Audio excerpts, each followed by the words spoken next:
Well, false shooting threats have placed several schools across the U.S. under lockdown recently. Schools in more than a dozen states have been targets of a practice known as swatting. If you don't know what that is, swatting is when someone calls the police to respond to a violent incident that isn't really happening. It's designed to trigger a big response from the SWAT team and other law enforcement.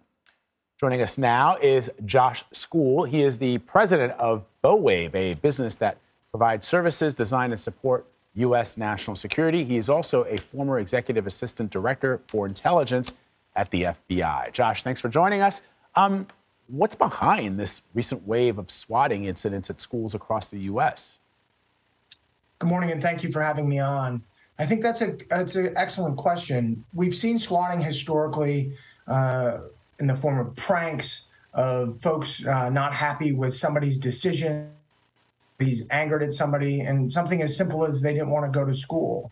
A lot of these are coming from juveniles, and we certainly is concern across all of these states as we're seeing a rapid increase. Now, we've done stories on swatting incidents before, and in some cases, I mean, there have been swatting incidents that have turned deadly because police take this stuff seriously.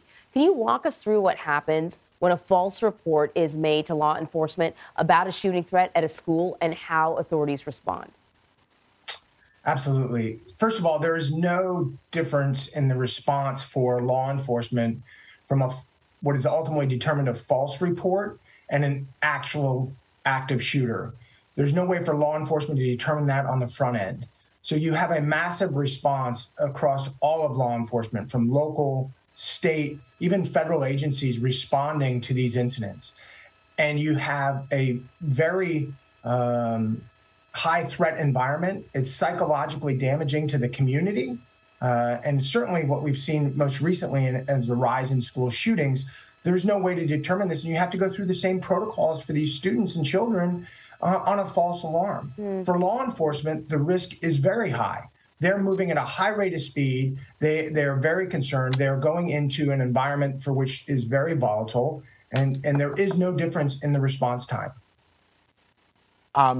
So you've mentioned that there's no way for law enforcement to really differentiate between real and fake threats without launching an in-person response. So what can be done to discourage swatting? Because it strikes me in this environment that we're living in, where parents are in fear of sending their children to school because of the very real threat of gun violence, and that's across the country. And that children themselves have said, I mean, there's been polling done that suggests that children in this country are often frightened about the potential of gun violence in schools. So why would they be doing this? So again, I think that there are some people out there that are misguided. I think that juveniles make some poor decisions based on what's going on in their lives. I think that the school administrators need to continue to message to parents and guardians the grave circumstances of providing a false report. Active messaging from school districts and law enforcement is on the front end of what needs to happen. It needs to be a hard message to families and children of the consequences of doing something like this, really getting out there. I do think there needs to be an assessment at the federal level as to the causation of what's causing this spike, and I'm quite confident they're working on that. So, Josh, in terms of how do you stop this? I wonder, is the penalty harsh enough? I don't know what the penalty is, but it occurs to me that it's difficult to sort of pinpoint who's responsible for a swatting incident. I mean, it's an anonymous phone call, right? But B, if you do catch the person or identify the person, what's the penalty like? So I think that the penalty in most states is a misdemeanor. Let me be clear. It's hard to determine on the front end. There is a lengthy investigation that goes likely into the back end because of all the resources expended, the threat to individuals, the threat to law enforcement. But that takes time. And so it's a misdemeanor. You're dealing most often with juveniles. And so that is a challenge for law enforcement.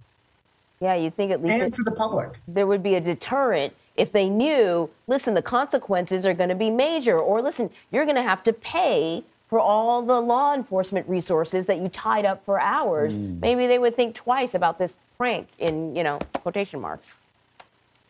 That's a possibility, and that it would be a deterrence I think that continued messaging amongst the student body, and having gone through this in my own personal life, where there was one of my children had reported something concerning to me, and having to message that to administrators so that they could effectively get on the front end and prevent something is going to be should be a dual track. I don't know that